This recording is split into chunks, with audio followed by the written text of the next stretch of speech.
ठीक है। तो आज का हमारा टॉपिक है एयर पॉल्यूशन। क्लास शुरू करने से पहले मैं आपको बता दूं, कुछ भी लिखने की जरूरत नहीं है। क्लास के नोट्स आपको डिस्क्रिप्शन बॉक्स में दे दिए जाएंगे, वहां से आप डायरेक्ट डाउनलोड कर सकते हैं। तो शुरू करते हैं हमारा एनवायरमेंट एंड हेल्थ वाले चैप्टर में एयर वाले पार्ट का अगला topic, that is air pollution. अब एनवायरमेंट एंड हेल्थ में हमने बहुत सारे टॉपिक इससे पहले किए हुए हैं, जैसे कि safe water, problem habitation, sources of water, shallow well, deep well, sanitary well, water pollution, उसके इंडिकेटर्स, डिजीज ऑफ वाटर, उसमें बहुत सारे water borne disease, water based disease, water wash disease, बहुत सारे किए थे। फिर purification of water, slow sand और रैपिड सैंड किया था, ऑन द बेसिस ऑफ कि भाई लार्ज स्केल पे क्या होता है, स्मॉल स्केल पे क्या होता है, फिर दोनों के बीच का डिफरेंस किया था। फिर methods of disinfection of water किया था, उसमें क्लोरिनेशन, ओजोनेशन, मेम्ब्रेन प्रोसेस पढ़ा था। क्लोरिनेशन के अंदर हमने क्लोरीन डिमांड पढ़ा था, रेसिडुअल क्लोरीन पढ़ा था, free residual chlorine, contact period पढ़ा था। फिर हाउस होल्ड प्योरिफिकेशन या स्मॉल स्केल पे जो प्योरिफिकेशन ऑफ वाटर होते हैं वो किया था। Steps of disinfection of well किया था, उसके अंदर हमने डबल पॉट मेथड पढ़ा था, हॉरॉक सेपरेटस पढ़ा था, उसका न्यूमेरिकल भी सॉल्व किया था हमने। उसके बाद हार्डनेस ऑफ वाटर पढ़ा था, वाटर क्वालिटी स्टैंडर्ड्स, उसके अंदर एक बहुत इंपॉर्टेंट है माइक्रोबायोलॉजिकल एस्पेक्ट, उसको भी किया था। और भी किए थे रेडियोलॉजिकल एस्पेक्ट वगैरह सब। फिर वाटर हार्वेस्टिंग किया था, फिर स्विमिंग पूल सैनिटेशन, ये सब तो वाटर वाले पार्ट में किया था। फिर एयर वाले पार्ट के अंदर हमने कंफर्ट जोन किया था, उसमें मैक आर्डल्स, मैक्सिमम अलाउबल स्वेट रेट या फिर प्रिडिक्टेड 4 आवर्स स्वेट रेट किया था। फिर एयर टेम्परेचर किया था, एयर ह्यूमिडिटी किया था, और cooling power of the air किया था। ठीक, ये सारे टॉपिक्स की वीडियोस आपको चैनल की प्लेलिस्ट खोलेंगे तो उसमें एनवायरमेंट एंड हेल्थ वाली प्लेलिस्ट में आपको ये सारे टॉपिक के वीडियोस उनके नोट्स के साथ मिल जाएंगे। ठीक, तो शुरू करते हैं हमारा आज का topic, that is air pollution.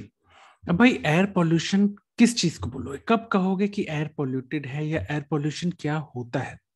तो जब वातावरण में या एटमॉस्फेयर में कुछ ऐसे सब्सटेंस मिलने लगे जो कि किसके द्वारा बनाए गए हों, मुख्यतः मुख्यतः इंसानों के द्वारा जनरेट किए गए हों, और जो कि इंसानों के स्वास्थ्य में या इंसानों की हेल्थ को इफेक्ट करते हो, प्लस वेजिटेशन बोले तो प्लांट्स वगैरह, पेड़ पौधे वगैरह, इनको इंजरी देते हो, और जानवरों को भी चोट पहुंचाते हो, या जानवरों में भी बीमारियां कराते हो, या उनकी हेल्थ को इफेक्ट करते हो, ऐसी चीजों को एयर पोल्यूशन कहते हैं।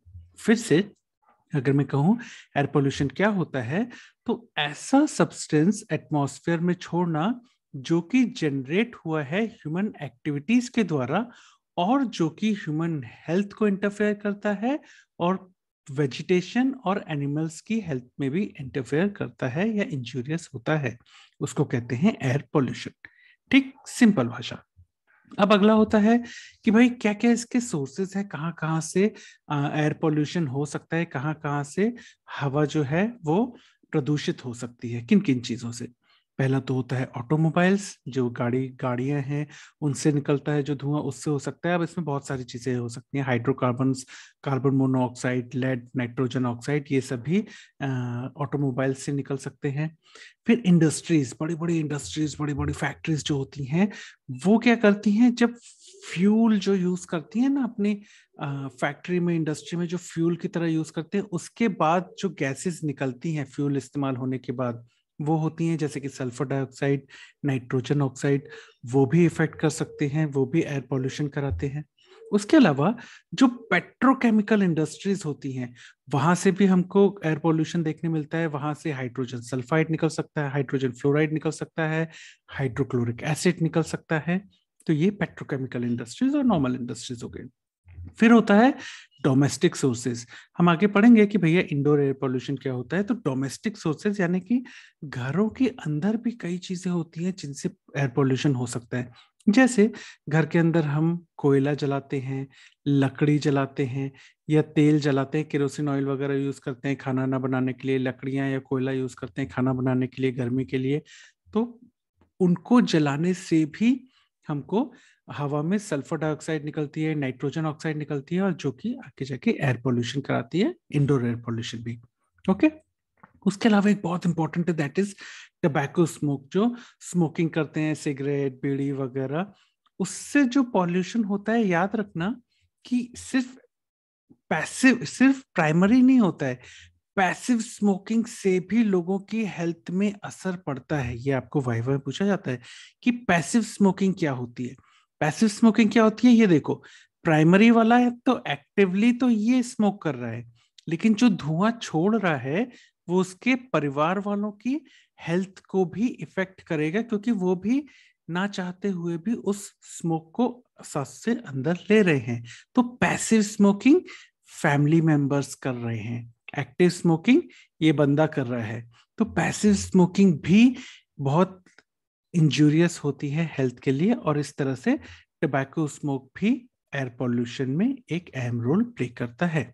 ठीक है, तो टबैको स्मोक से एयर पोल्यूशन तो हो गई, मगर जो कर रहा है उसकी हेल्थ को तो इफेक्ट पड़ेगा ही, साथ में जो नहीं करते हैं स्मोक उनकी हेल्थ को भी इफेक्ट पड़ेगा पैसिव स्मोकिंग से। तो ये आपके वाइवा में पूछा जाता है कि भैया पैसिव स्मोकिंग क्या होती है। फिर आता है मिसलेनियस की भैया, जैसे आपने देखा होगा ना, मोहल्ले मोहल्ले में सुबह सुबह कचरा एकदम झाड़ू लगा के इकट्ठा कर लिया और उसके बाद जला दिया, उससे भी होती है एयर पोल्यूशन। उसके बाद बहुत ज्यादा पेस्टिसाइड्स वगैरह जब छिड़काव करते हैं खेतों वगैरह में, उससे भी एयर पोल्यूशन हो सकता है। तो ये कुछ मिसलेनियस है। ठीक, तो सोर्सेज ऑफ एयर पोल्यूशन में आपको मुख्यतः तो 5 नाम याद रखने हैं: automobiles, industries, domestic, tobacco, miscellaneous. ठीक है, और पैसिव स्मोकिंग याद रखना। ठीक, तो ये तो हो गए हमारे सोर्सेस कि भाई एयर पोल्यूशन के मुख्य सोर्सेस क्या होते हैं। अब बहुत इंपॉर्टेंट अलग से इस पे क्वेश्चन होता है कि इंडिकेटर्स ऑफ एयर पोल्यूशन क्या होता है। इस पे कई बार आपको शॉर्ट नोट या वेरी शॉर्ट नोट आ जाता है। तो इंडिकेटर्स ऑफ एयर पोल्यूशन कौन कौन से हैं? पहले तो नाम याद रखने हैं कि भैया sulphur dioxide, smoke and soiling index, grit and dust measurement, coefficient of haze और एयर पोल्यूशन इंडेक्स एपीआई। ये 5 नाम तो पहले याद रख लेना। ठीक, अब सल्फर डाइऑक्साइड जो होता है, सल्फर डाइऑक्साइड बेस्ट इंडिकेटर होता है एयर पोल्यूशन का। और क्यों? क्योंकि सल्फर डाइऑक्साइड जो होता है मेजर कंटेमिनेंट होता है अर्बन और इंडस्ट्रियल एरियाज में। अर्बन यानी कि शहरी क्षेत्र में, इंडस्ट्रियल यानी कि जहां पे औद्योगिक क्षेत्र होता है, जहां पे इंडस्ट्रीज होती हैं, फैक्ट्रीज लगी होती हैं, वहां पे तो सल्फर डाइऑक्साइड वहां पे काफी ज्यादा मात्रा में पाया जाता है। तो it is a best indicator for air pollution, sulphur dioxide. ठीक, उसके बाद स्मोक एंड सॉइलिंग इंडेक्स। अब ये सॉइलिंग इंडेक्स कैसे निकालते हैं, या स्मोक एंड सॉइलिंग इंडेक्स कैसे निकालते हैं? कुछ नहीं होता है, जो जहां की भी हवा का हमको पता लगाना है कि कितना स्मोक एंड सॉइलिंग इंडेक्स है वहां का, या कितना एयर पॉल्यूटेड है वहां की, वहां पे वहां की हवा को हम व्हाइट कलर के फिल्टर पेपर से पास कराते हैं। तो होगा क्या, जितना भी धूल मिट्टी वगैरह होगी वो उसमें जाके चिपक जाएगी व्हाइट फिल्टर पेपर में। फिर उससे पता लगाते हैं कि भैया कितना सॉइलिंग इंडेक्स है, कितनी रेत और धूल और स्मोक है हवा में, उससे पता लगा सकते हैं। इनफैक्ट स्मोक कंसंट्रेशन के लिए एक डिवाइस भी आती है, that is photo electric meter. Photo electric meter से भी आप पता लगा सकते हो कि भैया हवा में कितना धुआं है।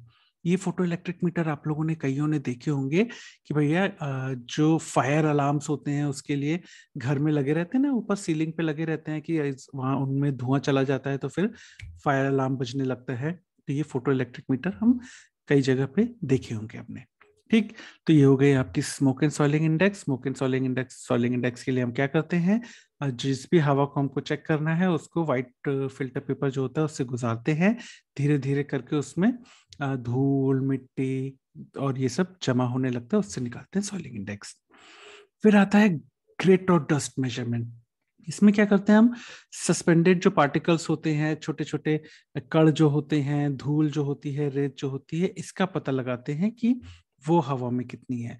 उसके लिए हम यूज करते हैं डिपॉजिट गेज को, जो कि कलेक्ट करता है हवा में जो ग्रिट है, डस्ट है और दूसरे सॉलिड्स हैं, उनको धीरे धीरे कलेक्ट कर लेता है। फिर उससे पता लगाते हैं कि भैया कितना हवा में सस्पेंडेड पार्टिकल्स या ग्रिट और डस्ट थी। तो ये जो डिपॉजिट गेज होता है ये कुछ इस तरह का दिखता है। अगर आप देखो तो ऊपर इसमें ये जो दिख रही हैं ये पूरी कलेक्शन ट्यूब्स होती हैं। उसके बाद एडजस्टेबल गाइल्स के बाद नीचे अगर देखोगे आप यहाँ पे, तो यहाँ पे कलेक्शन जार्स होता है। ठीक, तो कलेक्शन ट्यूब्स में ऐसी हवा गुजरती है, यहाँ से रेत मिट्टी जाके नीचे जो सफेद वाला दिख रहा है इसमें इकट्ठी होती जाती है। नीचे एक कॉलम होता है जो कि जिसके बेस पे आप रख देते हो उसको। ठीक, तो ये कुछ इस तरह से आपको डिपॉजिट गेज दिखती है। ऊपर जो काली वाली दिख रही है ये कलेक्शन ट्यूब्स हैं, नीचे जो सफेद वाली दिख रही है ये कलेक्शन जार्स हैं। ठीक, उसके बाद कोफिशिएंट ऑफ हेज से भी आप निकाल सकते हो कि भैया कितना स्मोक या एरोसॉल हवा में है, इसका पता लगा सकते हो आप। उसके अलावा एक बहुत इंपॉर्टेंट होता है एपीआई या एयर पॉल्यूशन इंडेक्स। इसमें ना हम एक या उससे ज्यादा पॉल्यूटेंट्स को एक साथ अकाउंट में लेते हैं और फिर देखते हैं कि भैया कितना सिवियरली एयर पॉल्यूटेड है या एयर पॉल्यूशन की सिवियरिटी कितनी ज्यादा है। इसको चेक करने के लिए हम एयर पॉल्यूशन इंडेक्स का इस्तेमाल करते हैं। एयर पॉल्यूशन इंडेक्स का मतलब क्या होता है, जब एक या उससे ज्यादा पॉल्यूटेंट्स को हम चेक करें कि हवा में कितने हैं और कितनी ज्यादा सिवियरिटी है उनकी, उसको कहते हैं एयर पॉल्यूशन इंडेक्स। ठीक है, तो एयर पॉल्यूशन इंडेक्स हो गया आपका। सबसे आखिरी में एक और चीज याद रखना, ये अलग से याद रखना, ये होते हैं लिचेंस। लिचेंस क्या होते हैं? लिचेंस आपने देखा होगा, एल्गे और फंगाई आपने कई जगह पे कोई अगर बिल्डिंग ऐसी पड़ी हुई है, दीवार ऐसी है, बहुत समय से पेड़ ऐसी पड़ा हुआ है, या पेड़ों की तनों पे आप देख लोगे तो ऐसी कुछ कुछ चीजें आपको उगती हुई दिख जाती हैं, पत्थरों पे पेड़ों पे उगती हुई दिख जाती हैं। एक्चुअली ये होते क्या है, ये लिचेंस होते हैं, ये एल्गे या फंगाई वगैरह होती हैं। तो ये सब लिचेंस के जैसे, इनको लिचेंस कहेंगे आप, एल्गे और फंगाई होते हैं ये उग जाते हैं। भाई जहाँ नमी होगी, जहाँ पे हवा होगी, वहां पे ये उग जाएंगे। मगर ये एक बहुत इंपॉर्टेंट होते हैं as a best biological indicator. क्यों? क्योंकि जहां भी एयर पॉल्यूटेड होगी ना, वहां पे ये आपको उगने बंद हो जाएंगे। वहां पे ये आपको उगते हुए नहीं मिलेंगे, यहाँ पे आपको मिलेंगे नहीं कि भैया आपको लिचेंस मिल रहे हैं, ये एल्गेन फंगाई ये वाले ग्रो हो रहे हैं, नहीं मिलेंगे। क्यों? क्योंकि पॉल्यूटेड एयर में ये उतने अच्छे से पनप नहीं पाते हैं। ये जो लिचेंस हैं ये क्या होते हैं, ये एल्गे या फंगाई होते हैं, जो कि ऐसे डेजर्टेड, जो आपका पत्थर होते हैं, दीवारें होती हैं, घर होते हैं, पेड़ पौधे होते हैं, उनमें उगाते हैं। मगर अगर वहां की एयर पॉल्यूटेड है तो ये उतने आराम से उग नहीं पाएंगे। तो आप पता लगा सकते हो कि यार पहले तो यहाँ पे बहुत सारे ये उगते थे, अब नहीं उग रहे, यानी कि यहाँ की एयर पॉल्यूटेड हो गई। ठीक, तो ये भी एक बहुत अच्छा बायोलॉजिकल इंडिकेटर होता है फॉर एयर पॉल्यूशन, कि अगर कहीं पे एयर पॉल्यूशन है तो वहां पे आपको लिचेंस नहीं मिलेंगे या काफी कम मिलेंगे। ठीक, तो ये हो गए आपके इंडिकेटर्स ऑफ एयर पॉल्यूशन। इसमें याद रखना कुछ नाम, that is sulphur dioxide, smoke and soiling index, great dust measurement, coefficient of air, API, उसके अलावा लिचेंस। ये इस पे एमसीक्यू आ सकते हैं, तो इसको अलग से याद रखना। ठीक, तो ये हो गया आपका इंडिकेटर्स ऑफ एयर पॉल्यूशन। इसको याद रखना क्योंकि इस पे अलग से शॉर्ट नोट या वेरी शॉर्ट नोट आता है। ठीक, फिर आता है air pollution monitoring in India. किससे करते हैं, या कौन सा प्रोग्राम होता है, या कौन सा बोर्ड होता है? तो भाई एयर पॉल्यूशन मॉनिटरिंग के लिए इंडिया में national air quality monitoring programme चलाया जाता है। और इसको कौन देखता है? तो इसको सेंट्रल पॉल्यूशन कंट्रोल बोर्ड या सीपीसीबी देखता है। ठीक, तो ये सीपीसीबी का लोगो है, आप ऐसे देख सकते हो कि भैया इन परस्यूट ऑफ क्लीन एनवायरनमेंट या स्वच्छ पर्यावरण के लिए प्रतिबद्ध, ऐसा आपको लोगो दिख जाएगा सीपीसीबी का। सीपीसीबी का फुल फॉर्म क्या होता है? Central pollution control board. ठीक, तो ये प्रोग्राम करीब 1990 में आया था, national air quality monitoring programme. तो ये भी एक एमसीक्यू हो सकता है या वाइवा का क्वेश्चन हो सकता है, तो इसको याद रखिएगा। उसके अलावा एयर पॉल्यूशन में ना कई मेट्रोलॉजिकल फैक्टर्स भी बहुत अहम रोल प्ले करते हैं। तो किसी भी जगह पे जो एयर पॉल्यूशन है वो डिपेंड करेगा वहाँ के मेट्रोलॉजिकल फैक्टर्स पे, जैसे कि वहाँ की टोपोग्राफी, एयर मूवमेंट, वहाँ का क्लाइमेट चेंज कैसा है, उन सभी चीज़ों पे डिपेंड करेगा कि भैया वहाँ पे एयर पॉल्यूशन है कि नहीं है, कितना है। और याद रखना कि जो वर्टिकल डिफ्यूजन होता है, जो पॉल्यूटेंट्स नीचे बैठते हैं धीरे धीरे धीरे धीरे करके, वो किस पे डिपेंड करता है? वहां के टेम्परेचर ग्रेडियंट पे। इसको समझने के लिए हमको टेम्परेचर इन्वर्जन समझना पड़ेगा। जो हमने कहा ना कि जो वर्टिकल डिफ्यूजन हो रहा है, देखो हवा में तो पॉल्यूटेंट्स हैं, वो कैसे बैठेंगे, जमीन पे बैठ जाएंगे कि हवा में ट्रैप हो जाएंगे, वो किस पे डिपेंड करता है? वहां के टेम्परेचर पे। और इसका बहुत अच्छा एग्जांपल होता है टेम्परेचर इन्वर्जन। सबने देखा है ये। होता क्या है इसको समझना। टेम्परेचर इन्वर्जन क्या होता है?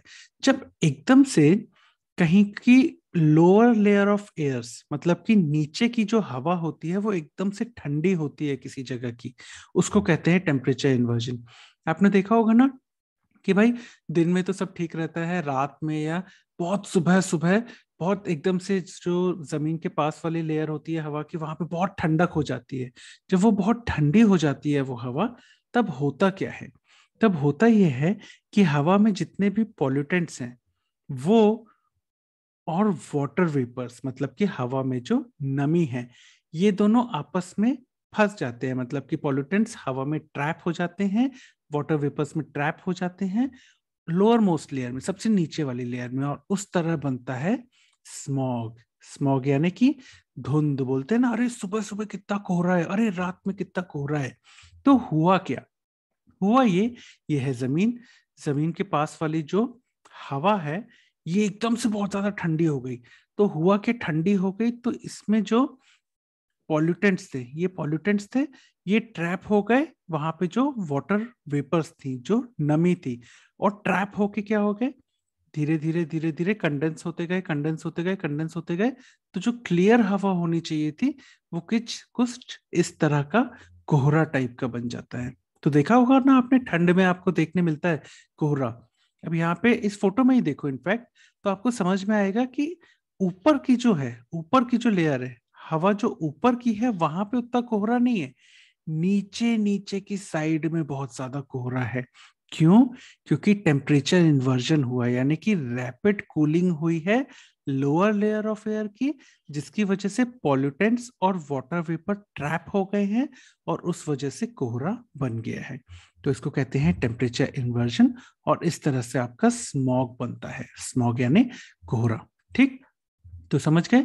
ये याद रखना, ये एमसीक्यू में भी आ सकता है और वाइवा में पूछा जाता है आपसे, टेम्परेचर इन्वर्जन या फिर स्मॉग। तो ये आपको बताते आना चाहिए। ठीक, तो ये तो हो गए मेट्रोलॉजिकल फैक्टर्स। फिर अगर हम बात करें, अलग अलग तरह के एयर पॉल्यूटेंट्स होते हैं। तो पहले तो ये दो नाम याद कर लो, primary air pollutant, primary pollutants और सेकेंडरी पॉल्यूटेंट्स। प्राइमरी पॉल्यूटेंट्स क्या होते हैं? प्राइमरी पॉल्यूटेंट्स डायरेक्टली एटमॉस्फेयर में निकलते हैं, जैसे कि फैक्ट्री की चिमनी है, या आपके घरों से एग्जॉस्ट पाइप जो निकलते हैं वो है। तो वो डायरेक्टली हवा में छोड़ते हैं प्राइमरी पॉल्यूटेंट जो होते हैं। ठीक, प्राइमरी पॉल्यूटेंट क्या होते हैं? जिनको डायरेक्टली हवा में छोड़ दिया जाता है through factory chimneys, exhaust pipe. उसके बहुत सारे एग्जाम्पल हैं, जैसे कि वोलेटाइल ऑर्गेनिक कंपाउंड्स हैं, सल्फर डाइऑक्साइड है, नाइट्रोजन ऑक्साइड है, कार्बन मोनोऑक्साइड है, हाइड्रोकार्बन्स है, क्लोरोफ्लोरोकार्बन्स हैं, अमोनिया है, पार्टिकुलेट मैटर है। ये सभी एग्जाम्पल्स हैं प्राइमरी पॉल्यूटेंट के। अब सेकेंडरी पॉल्यूटेंट क्या होता है? प्राइमरी पॉल्यूटेंट याद है क्या होते थे? प्राइमरी पॉल्यूटेंट जो हवा में डायरेक्टली छोड़ दिए। सेकेंडरी पॉल्यूटेंट वो होते हैं जो एटमॉस्फेयर में बनते हैं प्राइमरी पॉल्यूटेंट के केमिकल रिएक्शन से। प्राइमरी पॉल्यूटेंट जो हवा में है वो केमिकली रिएक्ट करता है हवा में और सेकेंडरी पॉल्यूटेंट को बनाता है। इसके एग्जांपल में ओजोन, परऑक्सीटाइल नाइट्रेट, ये सब कुछ आ जाएंगे।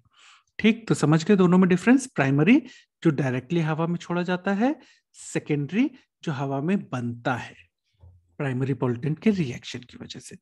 तो ये दो तो हो गए। फिर ये दो को कर लेते हैं हम, गैशियस एयर पॉल्यूटेंट और particulate air pollutant. Gaseous air pollutant क्या होते हैं? जो कि गैसेस और वेपर के फॉर्म में मिलते हैं। जबकि पार्टिकुलेट एयर पॉल्यूटेंट क्या होते हैं? जो कि सॉलिड या लिक्विड के फॉर्म में मिलते हैं एटमॉस्फेयर में। ठीक है, अब ये प्राइमरी सेकेंडरी कुछ भी हो सकते हैं, बस ये याद रखना, पार्टिकुलेट एयर पॉल्यूटेंट सॉलिड और लिक्विड फॉर्म में, गैशियस एयर पॉल्यूटेंट वेपर के फॉर्म में या गैसेस के फॉर्म में। ठीक, उसके बाद आता है, उसके बाद ये याद रखना, local scale pollutant, urban scale pollutant, regional और ग्लोबल, ये चारों को हम साथ में याद रखेंगे। तो लोकल क्या है?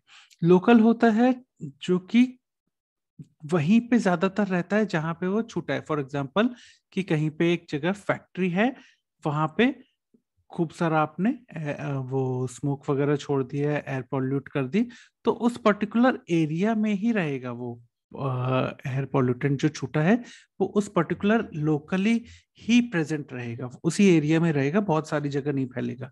That is local scale pollutant. ठीक, तो लोकल स्केल पॉल्यूटेंट क्या हुआ? जहां पे उनको छोड़ा जाता है उसी के आसपास रहते हैं, बहुत ज्यादा दूर नहीं जाते हैं हवा में। अर्बन स्केल पॉल्यूटेंट क्या होते हैं? जैसे कि नाइट्रोजन ऑक्साइड, कार्बन मोनोऑक्साइड, ये वो पॉल्यूटेंट होते हैं जो मुख्यतः पूरी की पूरी सिटी में आपको कंसंट्रेटेड अमाउंट में मिल जाते हैं, यानी कि पूरा का पूरा एक शहर है, वहां पे पूरा का पूरा आपको कोई एयर पोल्यूटेंट पूरा फैला हुआ है, तो शहर, urban, through out the city. ठीक है, तो समझ गए।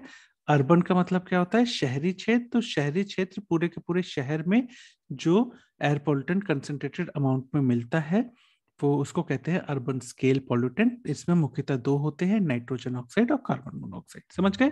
तो ज्यादातर शहरों में और शहरी क्षेत्र में नाइट्रोजन ऑक्साइड और कार्बन मोनोऑक्साइड मुख्यतः एयर पॉल्यूशन के लिए जिम्मेदार होते हैं। उसके बाद आता है रीजनल स्केल पॉल्यूटेंट्स। उसमें आप बहुत सारे एग्जांपल्स हैं, सल्फेट पार्टिकल्स हो गया, ओजोन हो गया। इनमें खास बात क्या है, ये ना नेशनल बॉर्डर्स को भी क्रॉस कर सकते हैं। देखो, लोकल क्या था? लोकल था कि एक पर्टिकुलर एरिया में। अर्बन क्या था? अर्बन था एक पर्टिकुलर शहर या शहरी क्षेत्र में। जबकि रीजनल क्या है? रीजनल वो है जो शहर है नहीं भाई साहब, वो तो देश की बाउंड्रीज भी क्रॉस कर गया, तो नेशनल बाउंड्रीज तक क्रॉस कर सकता है। इसलिए उसको कहते हैं रीजनल स्केल पॉल्यूटेंट्स। ठीक, इनफैक्ट इसको लॉन्ग रेंज ट्रांसपोर्ट भी कहते हैं, क्योंकि वो उसमें इतनी क्षमता होती है कि वो नेशनल बाउंड्रीज भी क्रॉस कर सके। ठीक, तो ये हो गया आपका रीजनल स्केल पॉल्यूटेंट्स। उसके अलावा ग्लोबल स्केल, मतलब कि पूरे के पूरे आप पूरे के पूरे वर्ल्ड की बात करो तो उसके तहत भी बहुत सारे पॉल्यूटेंट्स आते हैं, जैसे कि ग्रीन हाउस इफेक्ट जो कॉज कराती हैं gases, carbon dioxide, nitrogen oxide, methane. ये सब भी ग्लोबल स्केल पॉल्यूटेंट्स के तौर पे आती हैं। क्यों? क्योंकि ये थ्रू आउट द हेमिस्फीयर सब कुछ डिस्टर्ब कर सकती हैं थ्रू ग्रीन हाउस इफेक्ट्स। तो ग्लोबल स्केल पॉल्यूटेंट का सबसे अच्छा एग्जांपल कौन सा है? ग्रीन हाउस इफेक्ट कॉज कराने वाली गैसेस, जैसे कि CO2, नाइट्रोजन ऑक्साइड, मीथेन। ठीक, तो ये हो गए आपके टाइप्स ऑफ पॉल्यूटेंट्स। कैसे याद रखना है? प्राइमरी और सेकेंडरी को साथ में रखो, याद रखो। गैसेस, गैसेस और पर्टिकुलर एयर पॉल्यूटेंट्स को साथ में याद रखो। लोकल, अर्बन, रीजनल और ग्लोबल को साथ में याद रखो। तो 2 2 4 ऐसे याद रखना। ठीक, तो ये हो गए आपके टाइप्स ऑफ एयर पॉल्यूटेंट्स। फिर आता है, थोड़ा सा पढ़ लेते हैं कि भाई एयर पॉल्यूटेंट्स कौन से होते हैं और कहाँ कहाँ से निकलते हैं। उसके लिए भी थोड़ी सी जानकारी तो होनी चाहिए आपको। फॉर एग्जाम्पल, कि अगर हम बात करें कि भाई कार्बन मोनोऑक्साइड, तो मुख्यतः ये ऑटोमोबाइल से, इंडस्ट्रीज से, और जो भी हीटर्स वगैरह होते हैं या हीटिंग फैसिलिटीज होती हैं वहां से निकलती है। अगर हम बात करें सल्फर डाइऑक्साइड की, तो भाई जो सल्फर डाइऑक्साइड होती है, मुख्यतः सल्फर कहाँ से निकलती है? जब आप फॉसल फ्यूल को जलाते हो तब खासकर आपकी सल्फर डाइऑक्साइड निकलती है, या फिर सल्फर कंटेनिंग ओर्स को जब आप जलाते हो या स्मेल्टिंग करते हो तब सल्फर डाइऑक्साइड मुख्यतः निकलती है। अब एक चीज इसमें इंपॉर्टेंट याद रखना कि ये जो सल्फर डाइऑक्साइड निकलती है ना, ये जब हवा में जाती है, हवा में जाती है तो हवा में पानी होता है, उसके साथ मिलके ये सल्फ्यूरिक एसिड बना लेती है। और यही सल्फ्यूरिक एसिड मेन कंपोनेंट होता है जो कि एसिड रेन कराता है। एसिड रेन के बहुत सारे इफेक्ट होते हैं, हम उसमें नहीं घुसेंगे हम, क्योंकि एयर पोल्यूशन पढ़ रहे हैं। लेकिन एसिड रेन बहुत सारी बिल्डिंग्स को, स्टोन्स को, गाड़ियों को बहुत नुकसान कराता है। तो एसिड रेन का एक एग्जांपल ये देख लो। पहले इस तरह की मूर्ति थी, इस पे एसिड रेन होती गई होती गई होती गई, तो देखो क्या हाल हो गया मूर्ति का। तो एसिड रेन बहुत खतरनाक होती है, याद रखना। ठीक, तो उसको आपको एक सवाल पूछा जा सकता है कि भैया एसिड रेन कराने में मुख्यतः किसका एसिड रेन कराने में मुख्यतः किसका रोल होता है? तो एसिड रेन कराने में मुख्यतः सल्फर डाइऑक्साइड का रोल होता है। ठीक, फिर लेड। तो भैया 90% जो लेड होता है हवा में, वो किससे आता है? वो पेट्रोल जो यूज करते हैं हम, उससे आता है। क्योंकि ज्यादा पहले के टाइम पे लेडेड पेट्रोल ज्यादा यूज होता था, तो इसलिए 90% जो लेड होता था वो लेडेड पेट्रोल से आता था। आजकल अगर आप किसी भी पेट्रोल पंप पे जाओगे ना, तो वहां पे लिखा होता है अनलेडेड पेट्रोल, यानी कि उसमें लेड नहीं है। ठीक है, या फिर माइनिंग और स्मेल्टिंग आप लेड ओर्स की करते हो तब भी आपको लेड से एयर पोल्यूशन हो सकता है। अगर आप कार्बन डाइऑक्साइड की बात करो, तो कार्बन डाइऑक्साइड कोल, ऑयल, गैस, इन सब के कंबशन से निकलता है। हाइड्रोकार्बन्स की बात करो तो वही कोयला, लकड़ी और पेट्रोलियम के कंबशन से। कैडमियम, कैडमियम में इंपॉर्टेंट याद रखना, कैडमियम जो है वो जिंक इंडस्ट्रीज या वेस्ट के इंसिनरेशन से निकलते हैं। मगर एक बहुत इंपॉर्टेंट चीज, सिगरेट, सिगरेट में 0.5 से 3 माइक्रोग्राम कैडमियम होता है पर ग्राम ऑफ टबैको। तो 0.5 से 3 माइक्रोग्राम ऑफ कैडमियम पर ग्राम ऑफ टबैको मिलता है आपको सिगरेट में। तो सिगरेट भी बहुत इंपॉर्टेंट रोल प्ले करती है कैडमियम के एयर पॉल्यूशन घटाने में। ठीक, तो ये याद रखना, ये आपको वाई वाई पूछा जा सकता है। C for cadmium, C for cigarette. ठीक, तो ऐसे याद कर लेना। फिर आता है हाइड्रोजन सल्फाइड। तो हाइड्रोजन सल्फाइड में बहुत सारे हैं, कोक प्रोडक्शन, उसके अलावा वेस्ट वाटर ट्रीटमेंट प्लांट्स जो होते हैं, ऑयल रिफाइनिंग इंडस्ट्रीज जो होती हैं, टैनिंग इंडस्ट्रीज जो होती हैं, वहाँ वो सभी मेजर रोल प्ले करती हैं हाइड्रोजन सल्फाइड को छोड़ने में। उसके बाद ओजोन। ओजोन तो हम अलग से पढ़ते ही हैं कि भाई हम ग्रीन हाउस इफेक्ट पढ़ेंगे, वहां भी देखेंगे कि ओजोन होता क्या है। ये बनता है फोटोकेमिकल रिएक्शन जब होता है सनलाइट का नाइट्रोजन ऑक्साइड से। अब ये नाइट्रोजन ऑक्साइड कहाँ से आती है? ये या तो जो गाड़ियां हैं उनसे निकलती है, या तो जो इंडस्ट्रीज है उनसे निकलती है। तो नाइट्रोजन ऑक्साइड और सनलाइट ये दोनों मिला के आपको ओजोन बनाते हैं। ठीक, उसके बाद आता है नाइट्रिक ऑक्साइड। तो नाइट्रिक ऑक्साइड जो होती है वो कहाँ से निकलती है? ऐसी जगहों से जहाँ पे कोयले का इस्तेमाल होता है इलेक्ट्रिसिटी। ज्यादातर प्रदेशों में ना कोयले का काफी जगह इस्तेमाल होता है इलेक्ट्रिसिटी को जनरेट करने के लिए। तो इलेक्ट्रिसिटी तो आपने जनरेट कर ली, लेकिन बदले में आपने नाइट्रिक ऑक्साइड भी छोड़ दिया हवा में। उसके अलावा पॉलीसाइक्लिक एरोमेटिक हाइड्रोकार्बन्स की बात करें तो आपको बेंजोपायरीन, फ्लोरोथेन, ये सब कुछ मिलेगा। और कहाँ से आएगा? तो ऑटोमोबाइल के एग्जॉस्ट से, यानी कि गाड़ियों के, या फिर बड़ी बड़ी इंडस्ट्रीज से जो एमिशन होता है। उसके अलावा जो चारकोल या टबैको को जलाने से स्मोक निकलता है, उसमें भी हमको पॉलीसाइक्लिक एरोमेटिक हाइड्रोकार्बन्स मिल सकते हैं। ठीक, तो ये हो गया। उसके बाद बात करें अगर हम पर्टिकुलेट मैटर्स की, तो देखो हवा में आपको ये पर्टिकुलेट मैटर्स भी मिल सकते हैं, छोटे छोटे कण भी मिल सकते हैं, बड़े बड़े कण भी मिल सकते हैं। बड़े बड़े कण यानी कि कोर्स पार्टिकल्स जो होते हैं करीब 2.5 माइक्रोन से ज्यादा के होते हैं। ये जो होते हैं ये मुख्यतः एरोसॉल्स बनाते हैं। और जो एकदम फाइन पार्टिकल्स, छोटे छोटे कण होते हैं ना, यानी कि 2.5 माइक्रोन से कम जो होते हैं, अ, वो जो होते हैं मुख्यतः डस्ट वगैरह जो रोड से उड़ती है वो मुख्यतः होता है, या इंडस्ट्रीज से जो निकलते हैं छोटे छोटे कण, वो आगे जाके पार्टिकुलेट मैटर्स में फाइन पार्टिकल्स बनाते हैं। ठीक, तो ये सारे हो गए आपके एयर पॉल्यूटेंट्स।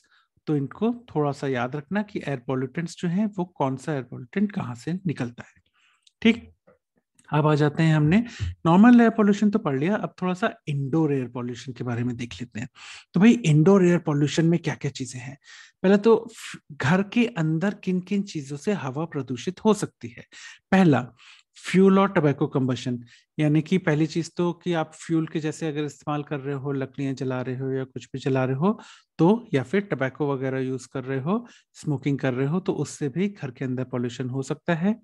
ठीक, अब क्या क्या निकल सकते हैं भाई? फाइन पार्टिकल्स मिल सकते हैं आपको, पॉलीसाइक्लिक एरोमेटिक हाइड्रोकार्बन्स निकल सकते हैं, कार्बन मोनोऑक्साइड निकल सकती है। इनफैक्ट स्टोव या गैस हीटर्स जो यूज करते हैं, उनको जब कंबशन, उनमें जब कंबशन आप फ्यूल्स का करते हो, तब ये सारी चीजें निकलने के चांसेस ज्यादा होते हैं। उसके अलावा फ्यूल कंबशन से नाइट्रोजन ऑक्साइड भी निकलती है। उसके अलावा घर में अगर आप कोयला वगैरह जलाते हो तो आर्सेनिक या सल्फर डाइऑक्साइड भी निकल सकती है। फर्निशिंग, कई जो फर्नीचर्स वगैरह होते हैं ना, उसमें भी एल्डिहाइड्स वगैरह का इस्तेमाल होता है, तो वो भी आगे जाके करा सकते हैं। इनफैक्ट जो कंस्ट्रक्शन मटेरियल्स है, फायर प्रूफिंग के लिए हम चीजों का इस्तेमाल करते हैं, उसमें एस्बेस्टस होता है जो कि आपको एयर पोल्यूटेंट का रोल प्ले कर सकता है। जो सरफेस होता है, कई खिलौने, कई चीजों पे पेंट जो होता है उसमें लेड होता है, जो कि इंडोर एयर पॉल्यूशन के लिए इंपॉर्टेंट होता है। उसके अलावा जो बिल्डिंग की जमीन है, उसके नीचे आपको रेडियो एक्टिव सब्सटेंस में रेडॉन वगैरह टाइप का मिल सकता है, वो भी इंडोर एयर पोल्यूशन के लिए जिम्मेदार है। ऑर्गेनिक वेपर्स जैसे कि बेंजीन वगैरह या ओजोन, तो ये सब भी इंडोर एयर पोल्यूशन में मेजर या अहम रोल प्ले करते हैं। ठीक, अब इंडोर एयर पोल्यूशन होगा तो इफेक्ट क्या क्या हो सकता है लोगों पे? तो एआरआई या एक्यूट रेस्पिरेटरी इन्फेक्शन या निमोनिया हो सकता है बच्चों में। बड़ों की बात करें तो क्रॉनिक लंग डिजीज हो सकती है, या कैंसर्स हो सकते हैं।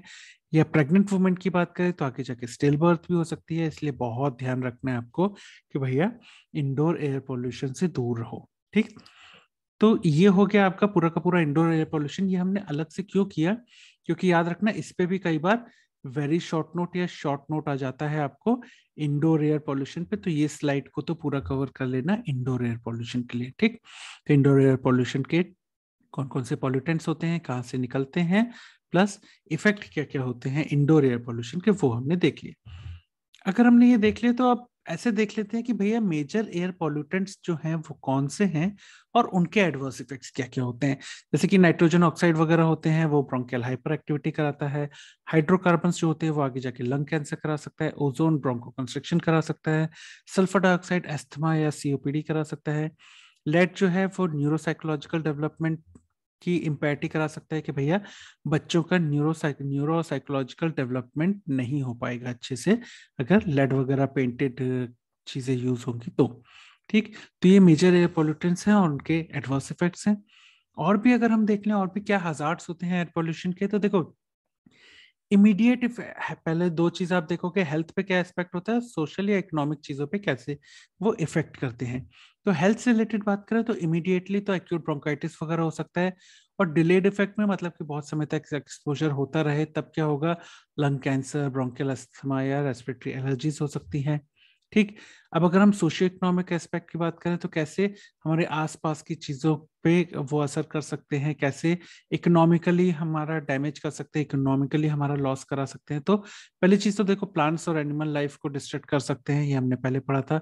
उसके अलावा मेटल कार्स वगैरह जो होते हैं, ज्यादा पॉल्यूटेड एयर होती है तो उनका करोजन होने लगता है। बिल्डिंग्स को डैमेज वगैरह करा सकते हैं, सॉइल या क्लोथिंग को डैमेज करा सकते हैं। तो एयर पोल्यूशन इस तरह से सोशली या इकोनॉमिकल एस्पेक्ट से भी हमारा नुकसान करा सकता है। तो ये हमने थोड़े से हजार्ड्स देख लिए कि भैया हेल्थ से रिलेटेड और सोशियो इकोनॉमिक एस्पेक्ट से रिलेटेड। ठीक, अब अगर ये सब कुछ हमने देख लिया तो हम ये भी देख लेते हैं कि कैसे आप एयर को डिसइंफेक्ट कर सकते हो, जिससे कि इतना ज्यादा एयर पोल्यूशन जो हो गया है या पॉल्यूटेड एयर है, कैसे उसको डिसइंफेक्ट वगैरह आप कर सकते हो। पहली चीज तो मैकेनिकल वेंटिलेशन कर सकते हो कि भैया जिससे कि अच्छे से वेंटिलेटेड है अगर वो कमरा, तो जो बैक्टीरियल डेंसिटी है वो कम हो जाएगी, बट ऑब्वियसली ज्यादातर सब बाहर निकल जाएंगे।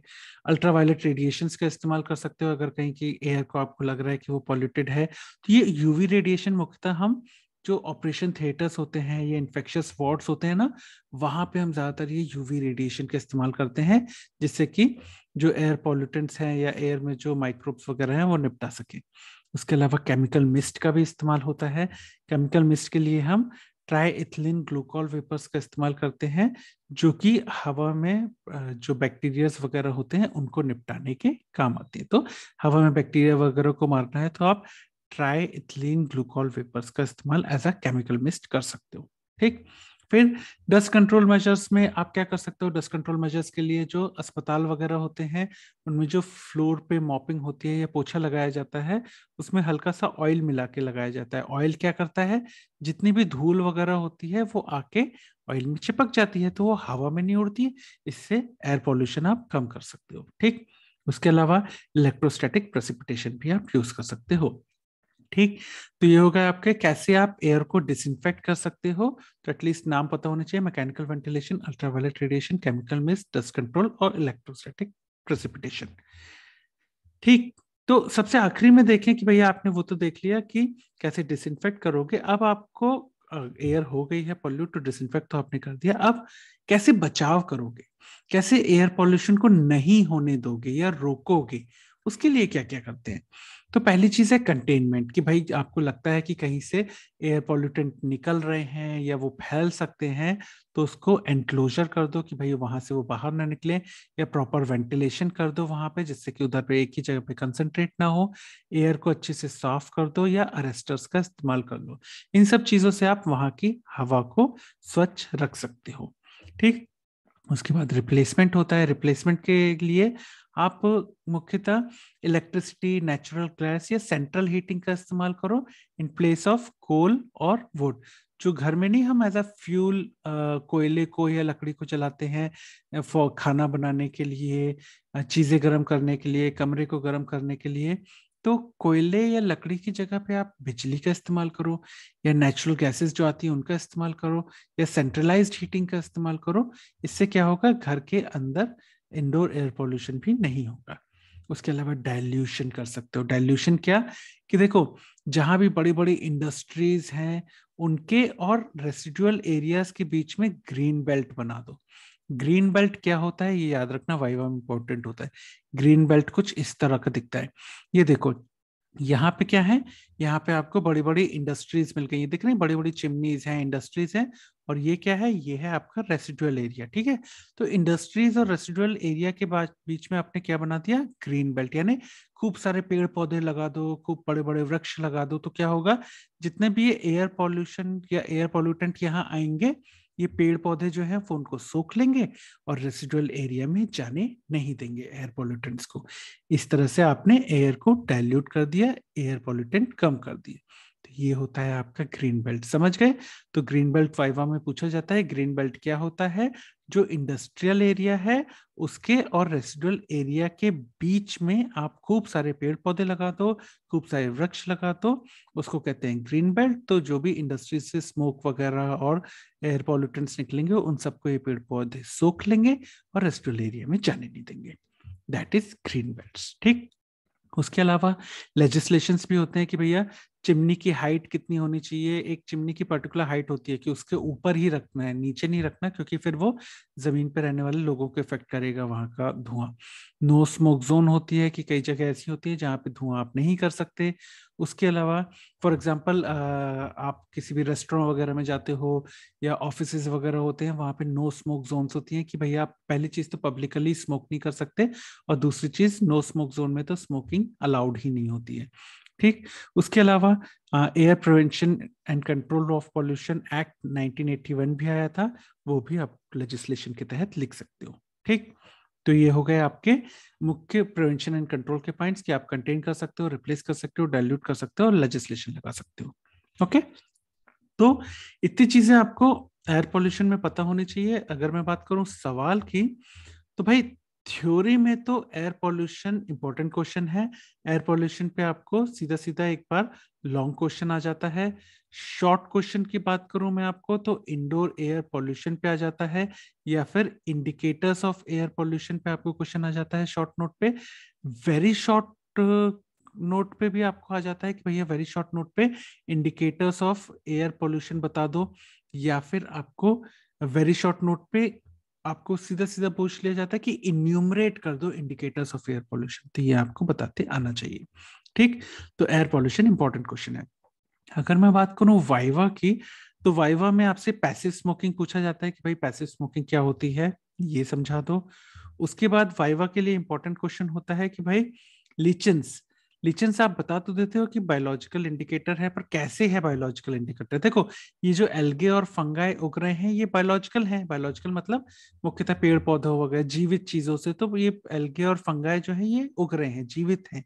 मगर ये जीवित नहीं रह पाएंगे क्योंकि वहां पे एयर पोल्यूशन हो जाएगा। एयर पोल्यूशन हो जाएगा तो जीवित नहीं रह पाएंगे, तो बायोलॉजिकल इंडिकेटर। ठीक है, तो ये आपको वाइवा में पूछा जाता है। उसके अलावा इंडिकेटर्स ऑफ एयर पोल्यूशन सीधा सीधा वाइवा में पूछ लिया जाता है कि भाई इन्यूमरेट कर दो। उसके बाद सॉइलिंग इंडेक्स आपसे वाइवा में पूछा जाता है कि भाई सॉइलिंग इंडेक्स क्या होता है ये बता दो।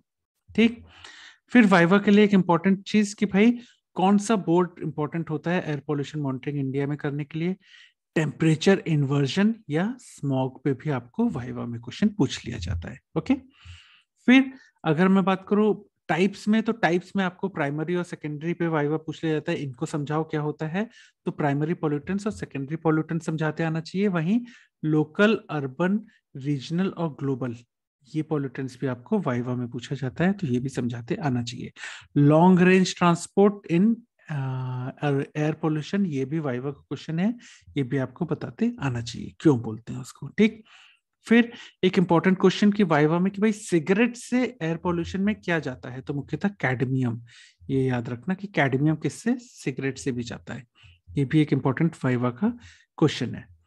ठीक, तो भाई एक और वाइवा का बहुत important question, that is green belt क्या होता है। ये भी वाइवा के लिए इंपॉर्टेंट क्वेश्चन है। एयर पॉल्यूशन पे अगर क्वेश्चन पूछा है ना, तो ग्रीन बेल्ट तो सुनना चाहेगा एग्जामिनर आपसे, ग्रीन बेल्ट क्या होता है, तो ये भी समझाते आना चाहिए। ठीक, तो ये तो हो गए भाई वाइवा के क्वेश्चन। अगर मैं बात करूं एमसीक्यूज की, तो जितने भी अंडरलाइन पार्ट मिलेंगे आपको हमारे नोट्स और स्लाइड में, वो सभी पीजी, वे सभी एंट्रेंस एग्जाम में पूछे गए एमसीक्यूज हैं। तो एक एमसीक्यू तो इंडिकेटर्स ऑफ एयर पोल्यूशन पे कईयों बार आया है कि best indicator of air pollution कौन सा होता है, तो सल्फर डाइऑक्साइड। उसके अलावा स्मोक और सॉइलिंग इंडेक्स, आपसे वाइवा में पूछ लिया जाता है सॉइलिंग इंडेक्स किसका इंडिकेटर है, तो सॉइलिंग इंडेक्स एयर पोल्यूशन का इंडिकेटर है, ठीक है। उसके अलावा सस्पेंडेड पार्टिकल्स जो है वो किससे निकालते हैं, ग्रेट और डस्ट मेजरमेंट से, या सस्पेंडेड पार्टिकल्स का मेजरमेंट भी इंडिकेटर ऑफ एयर पोल्यूशन है। ये भी आपसे एमसीक्यू में आता है। एक एमसीक्यू आपको ये आ सकता है कि लिचेंस जो है या वो बायोलॉजिकल इंडिकेटर के रोल में अहम रोल प्ले करते हैं, या बेस्ट बायोलॉजिकल इंडिकेटर कौन से हैं, तो लिचेंस हैं। बायोलॉजिकल इंडिकेटर याद रखना, इंडिकेटर बोला, बेस्ट इंडिकेटर बोले तो sulphur dioxide, best biological indicators बोले एयर पोल्यूशन का, तब लिचेंस आएगा, ठीक। उसके बाद एयर पोल्यूशन मॉनिटरिंग कौन करता है इंडिया में, तो सेंट्रल पॉपुलेशन कंट्रोल बोर्ड है। इसका लोगो देख लेना, क्योंकि इमेज बेस्ड क्वेश्चन कई बार एमसीक्यू में आ जाते हैं, तो इसका लोगो भी इंपॉर्टेंट है। फिर टेम्परेचर इन्वर्जन पे भी आपको एमसीक्यू आ जाता है, या स्मॉग पे भी आपको एमसीक्यू आ सकता है, तो वो भी बताते आना चाहिए, ठीक। उसके अलावा प्राइमरी पोल्यूटेंट पे भी एक बार एमसीक्यू आ चुका है, तो कौन कौन से हैं, तो volatile organic compounds, sulphur dioxide, ये सब प्राइमरी एयर पोल्यूटेंट्स हैं, ठीक। तो एमसीक्यूज में आपको एक एमसीक्यू ये भी आता है कई बार कि भैया घरों में स्टोव या गैस हीटर का कंबशन जो हम कराते हैं उनसे क्या निकल सकता है, तो उनसे कार्बन मोनोऑक्साइड निकलता है। फ्यूल कंबशन से क्या निकलता है, तो नाइट्रोजन ऑक्साइड निकलता है। सॉइल जो बिल्डिंग के नीचे होती है उससे तो रेडॉन, और ऑर्गेनिक वेपर से बेंजीन। और इंडोर एयर पोल्यूशन में ओजोन भी अहम रोल प्ले करता है, ये भी पूछा जाता है। इफेक्ट्स ऑफ एयर पोल्यूशन पे भी एमसीक्यू आ चुका है, निमोनिया बच्चों में, क्रॉनिक लंग डिजीज बड़ों में, एडवर्स प्रेगनेंसी आउटकम या स्टिल बर्थ प्रेग्नेंट लेडीज में, इस पे भी एमसीक्यू आ चुका है, ठीक। तो एक और क्वेश्चन जो कि ग्रीन बेल्ट है, इस पे भी एमसीक्यू आ सकता है, तो इसको भी याद कर लेना। प्लस कौन सा एक्ट है, तो इसका नाम भी याद कर लेना, air prevention and control of pollution act 1985, ठीक। तो इतनी चीजें हैं जो आपको एयर पॉल्यूशन के तहत पता ही होनी चाहिए। Thank you.